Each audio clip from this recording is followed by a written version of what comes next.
And right at the sterile corridors of St. Mary's Hospital, the soft beepings of machines and the hurried footsteps of nurses echo through the halls. Inside the ward, Natasha lies quietly on the bed, her face pale but peaceful. Dr. Brown stands beside her, checking her vitals, adjusting the monitor, and making quick notes on a clipboard. Sunlight filters through the window, casting gentle patterns across the white sheets. Mr. and Mrs. Richard sit close to her bedside, their hands clasped together, whispering silent prayers.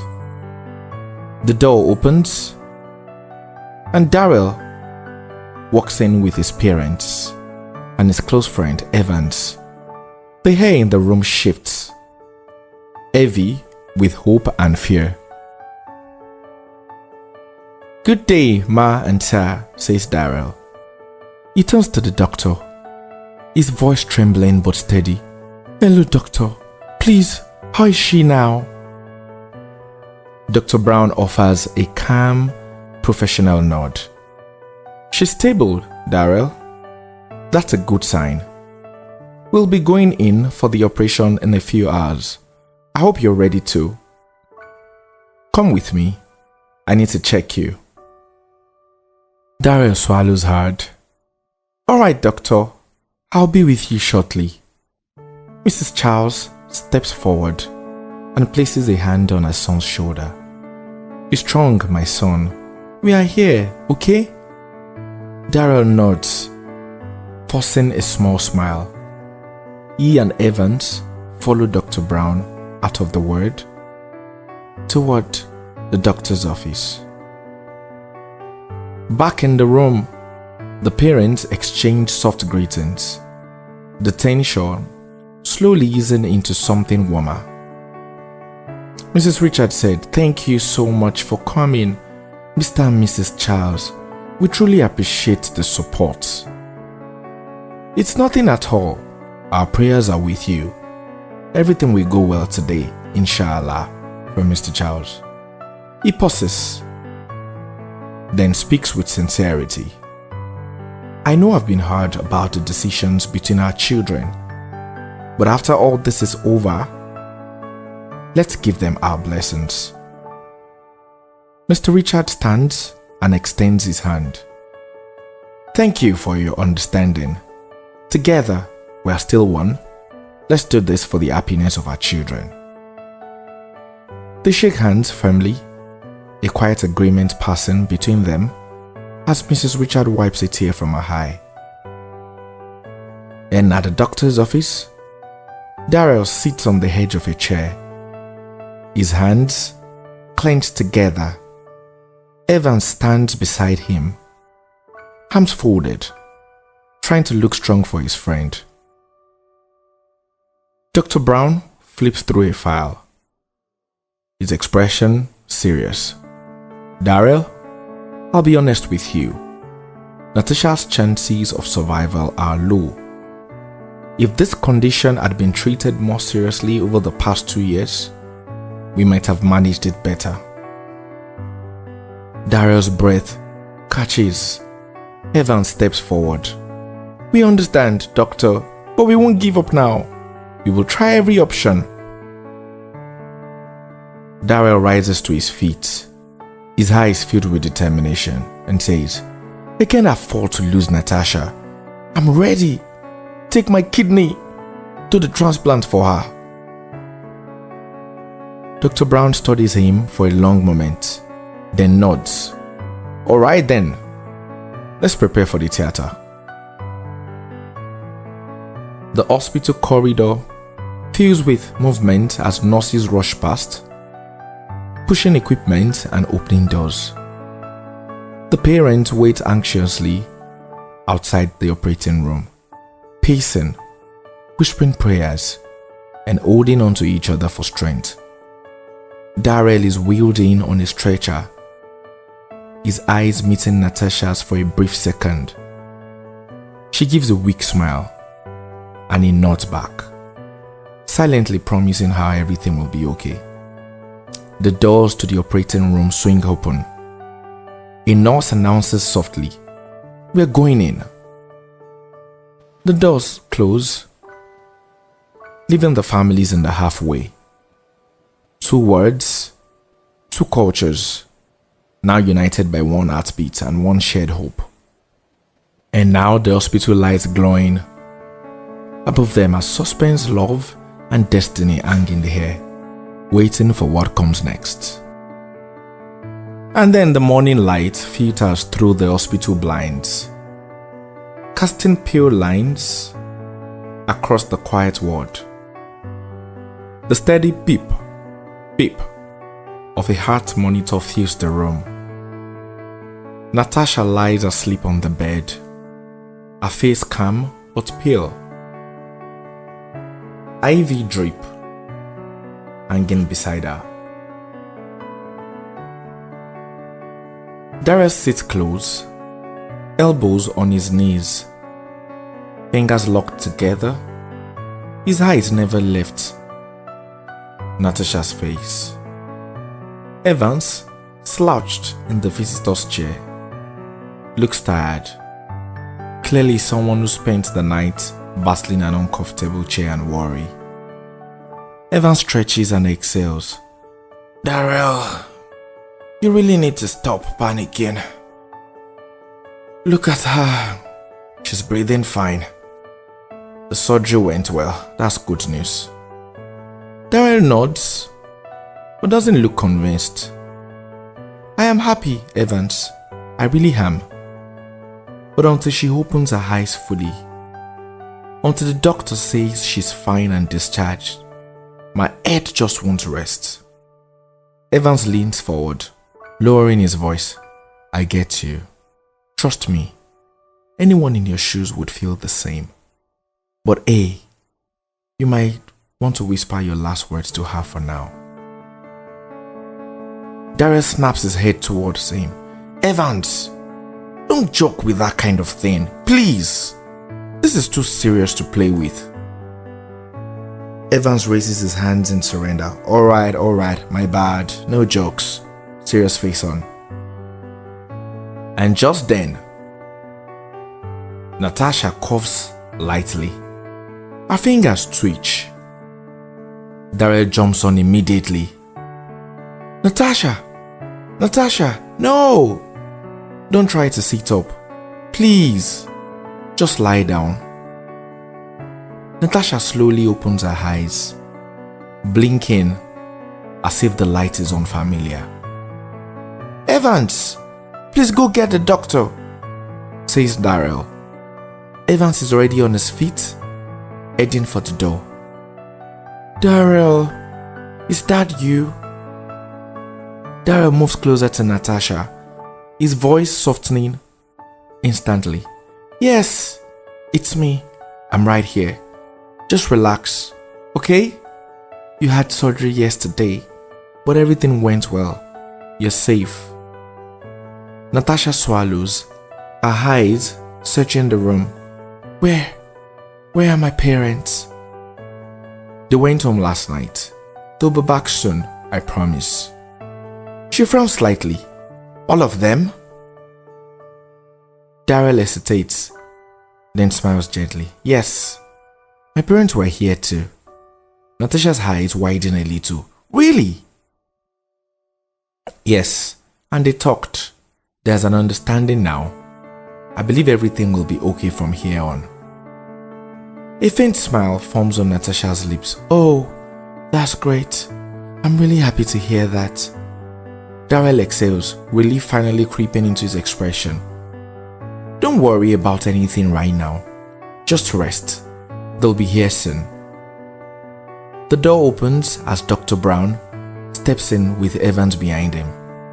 Darrell straightens, hope and fear mixing in his eyes as the doctor approaches Natasha's bed. The heart monitor continues its steady rhythm. Beep, beep. And then, a gentle daylight and an hopeful mood. The hospital room feels different now. Lighter and calmer. Sunlight pours in through the window, brushing against the white walls as if announcing a new beginning. Natasha sits slightly propped up on the bed, supported by pillows. Her face, though tired, carries a quiet glow.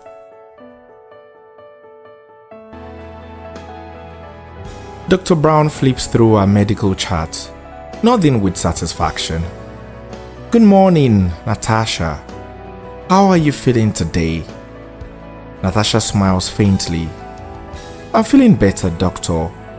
It still hurts a little, but not as much as before. Dr. Brown offers a reassuring smile. That's expected.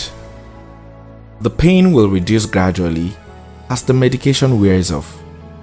Just relax and avoid any sudden movements, alright? Daryl steps closer, his voice confident yet gentle. She will, doctor. Thank you so much for everything. Dr. Brown closes the file. You're welcome. I'll be in my office if you need anything. Your parents are here. You can all take her home today. And relief floods the room. Moments later, the door opens and Mr. and Mrs. Charles walk in, followed by Mr. and Mrs. Richard and Evans. Their faces carry concern, hope, and gratitude all at once. Mrs. Charles rushes to Natasha's aid. My dear, how are you feeling now? I'm better, ma. Thank you for coming. Mr. Richard places a reassuring hand on Daryl's shoulder, a silent gesture of acceptance and unity. Daryl nods back, deeply moved. And Evans grins. See? I told you she'd be fine. Mr. Charles clears his throat lightly, looking around the room. So, are we good to go now? Daryl and Natasha exchange a glance, then smile together. Yes, please. Carefully, they help Natasha to her feet. Each step is slow but steady, surrounded by hands ready to support her if she stumbles. The family moves as one unit now. No tension, no distance, just shared relief. An hospital corridor, the elevator doors closing, sunlight outside the building. They guide Natasha toward the car parked outside the hospital. She pauses briefly, taking in the fresh air, a smile widening. Daryl opens the car door gently, and this chapter is closing. A new one is about to begin.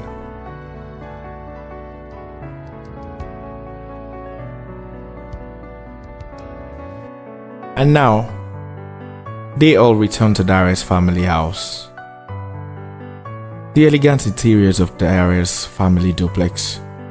The space is warm, tastefully furnished, and welcoming. Soft light filters through the curtains, giving the house a calm, peaceful aura, one that reflects the healing taking place within the family. They all step into the sitting room. After the long day at the hospital, there is a collective sigh of relief. Natasha looks around slowly, taking in her surroundings. Daryl gently turns to her. Come, let me show you the room you'll be staying in. He helps Natasha up the staircase, careful with every step.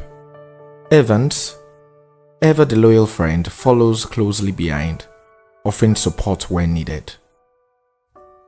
They enter the visitor's room, neatly arranged, quiet, and comforting.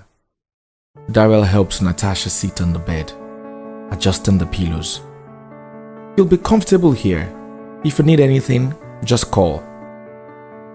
Natasha smiles, touched. Thank you, Daryl. Evans nods approvingly. Looks like a 5-star recovery suite to me. Downstairs, both families are now seated in the sitting room. The atmosphere is calm, but thoughtful, filled with unspoken reflections about the journey that brought them together. Welcome to our home, Mr. and Mrs. Richard. It's truly good to have you here, says Mrs. Charles. Thank you for having us over. We appreciate the warmth, replied Mr. Richard. I'll get some snacks. Please make yourselves comfortable. I'll be right back, and she heads towards the kitchen. Please do, thank you, says Mr. Charles. As soon as she leaves, Mr. Charles straightens in his seat. My apologies once again for the disagreement we have caused between our children. I admit I have been particularly hard on my son concerning this issue. You know, the Islamic faith is a strong one, with many principles passed down through generations.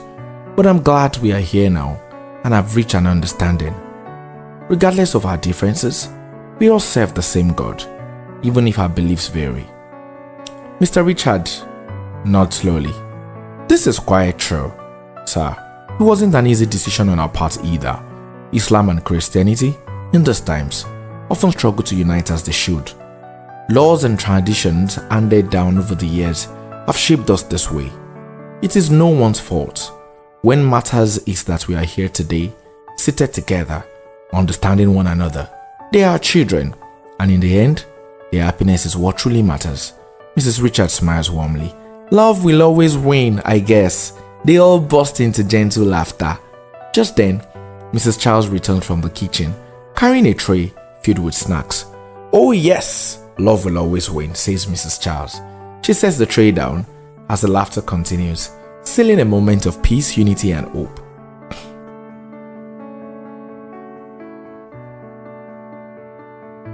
And now, the D-Day. In the exteriors of the garden, it has been beautifully decorated. Seats arranged, stage set up, guests seated. Daryl and Natasha walk hand in hand as the guests all rise to welcome them. It's their wedding day, a day they had so much looked forward to. The pastor blesses them, and afterwards, the imam leads the Muslim brethren in their prayers. Daryl gets everyone's attention as he reads a letter he wrote to Natasha. Dear Natasha, I looked forward to this day. From the very first day we met, up until now we are here. Regardless of our cultural and religious differences tried to put us apart, in the end, our love won. Our story would be one for people to learn from.